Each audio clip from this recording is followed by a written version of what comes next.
আড়ালে থাকা অপরাধীকে খুঁজে বার করছে গীতা। সম্পূর্ণ জানতে দেখতে থাকো। রঞ্জিতকে অ্যারেস্ট করে নিয়ে আসা হয়েছে থানায়। এরপরেই একের পর এক প্রশ্ন করতে শুরু করেছে গীতা। গীতা বলে, আচ্ছা, আপনার যে বস ধীমান সেন, বলুন তো ওনার ব্যাপারে কি কি জানেন আপনি? রঞ্জিত তখন বলে, আমি কি কি জানি সেটা বড় কথা নয়, এবারে আপনি বলুন যে আপনি ঠিক কি জানতে চাইছেন, তাহলে আমি ঠিক সেই কথাগুলোর উত্তরই দেব। গীতা বলে, বেশি কথা না, হ্যাঁ, যেটুকু জিজ্ঞেস করব সেটুকুরই উত্তর দেবেন শুধু। উনি কোথাকার জামা পরতেন? তখনই রঞ্জিত বলে, ওনার জন্য ইটালি থেকে কাপড় আসতো, উনি এখানে সেই জামাগুলো বানাতো। তারপরে গীতা এক এক পর এক প্রশ্ন করতে শুরু করেছে যে উনি কি ড্রিঙ্ক করতো? তখন রঞ্জিত বলে, হ্যাঁ করতো, কিন্তু আমাকে এসব কথা জিজ্ঞেস করা হচ্ছে কেন? গীতা বলে, করতে তো হবেই। আচ্ছা, উনি কি গাফলিন ইউজ করতো? এরপরে রঞ্জিত বলে, হ্যাঁ ইউজ করেও, কেন করবে না? ওনার টাকা পয়সা সম্পত্তির কি কম আছে নাকি? ওরকম টাইপের মানুষের কাছে সব কিছু রয়েছে। তখনই গীতা বলে, বাহ, খুব ভালো কথা, এবারে তাহলে আসল খেলাটা শুরু হয়ে যাবে। আচ্ছা রঞ্জিত বাবু, আপনি আমাকে একটা কথা বলুন তো, যে এই কাফলিনটা কি ধীমান সেনের?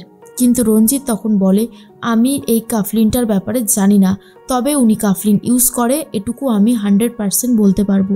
তার মধ্যে গীতা বলে, বড়বাবু, আমি একবার ধীমান সেনের সাথে দেখা করে আসি, তারপরে এসে আপনার সাথে কথা বলছি। বড়বাবু তখন বলে, ঠিক আছে যান। এরপর অগ্নিজিৎ মুখার্জি আর এদিকে গীতা দুজনের কথাই ভাবতে থাকে গিনি, আর ভাবে বেশ হয়েছে, শ্বশুরমশাই আর বৌমাকে আলাদা করা গেছে, এর থেকে ভালো আর কি হতে পারে। এদিকে ধীমান সেনের সাথে দেখা করতে চলে এসেছে গীতা।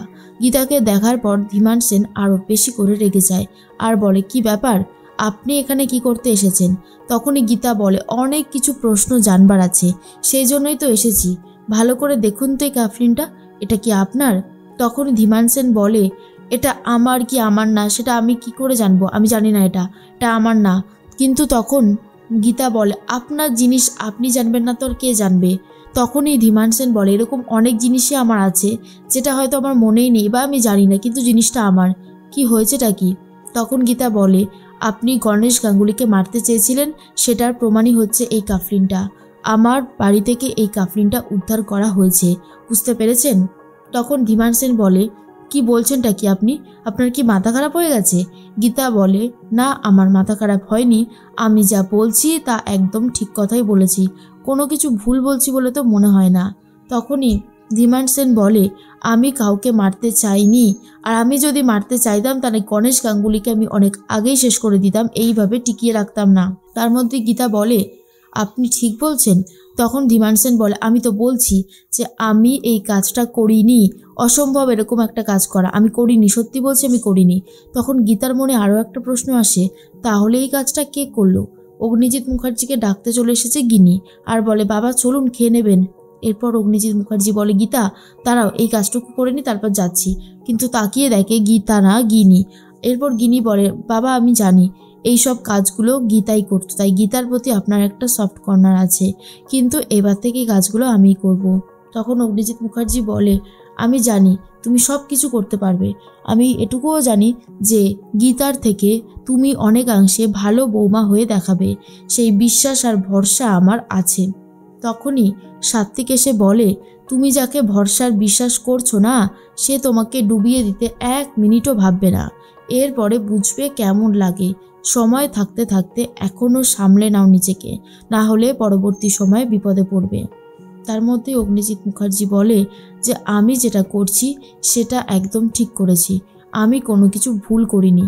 আর শোন সাত্বিক, তুই গিনির মর্মটা এখনও বুঝতে পারছিস না, এরপর গিনির মর্ম তুই বুঝতে পারবি। তখনই গিনি বলে, ছাড়ুন না বাবা, ও এই পৃথিবীতে একজনকেই ভালোবাসে আর একজনকেই ভরসার বিশ্বাস করতে পারে, সেটা হলো গীতা। তো গীতাকে ও ভালোবাসে, সেটা আমি খুব ভালো মতন জানি, কিন্তু এখন আমার তাতে কিছু যায় আসে না। আমি এই বাড়িতে রয়েছি, আপনার মেয়ে হয়ে রয়েছি, এটাই আমার কাছে অনেক বেশি কিছু। এদিকে গীতা ভাবে, কি দাঁড়াচ্ছে তাহলে সম্পর্কটা? কেনই বা এইরকমভাবে কাফলিনটাকেও ছেড়ে রেখে যাবে? তাহলে কি ধীমান সেনকে ফাঁসানোর জন্য? ধীমান সেনের দিকে যাতে আমার নজর যায়, সে কি তাহলে এটাই চেয়েছিল? কিন্তু বাবাকে মারতে চাইলো কেন? গীতা তার বাবাকে প্রশ্ন করে, বাবা তুমি আমাকে একটা কথা বলো তো, তুমি এমন কি জেনে গিয়েছিলে যার জন্য ওরা তোমাকে মারতে চেয়েছিল? বলো, চুপ করে থাকবে না। তখনই গণেশ গাঙ্গুলির ফোনে একটা ফোন আসে, যেখানে গণেশ গাঙ্গুলিকে থ্রেট কল করা হয় আর বলা হয় মুখ খুলবেন না, মুখ খুললে কিন্তু অবস্থা খারাপ করে দেব। এরপর আর মুখ খোলার সাহসই দেখায় না গণেশ গাঙ্গুলি। আর গীতাও বারবার করে একই প্রশ্ন করতে থাকে, বুঝতে পারে কিছু একটা গন্ডগোল রয়েছে। আর অন্যদিকে অঙ্কিত সুটেড বুটেড হয়ে যেই বেনারসিটা চালান করেছিল সেটা যারাতে দিয়েছিল সেটা আর কেউ নয়, বন্নি। আর সিসিটিভি ফুটেজে সেটা খুব ভালোভাবেই লক্ষ্য করেছে গীতা।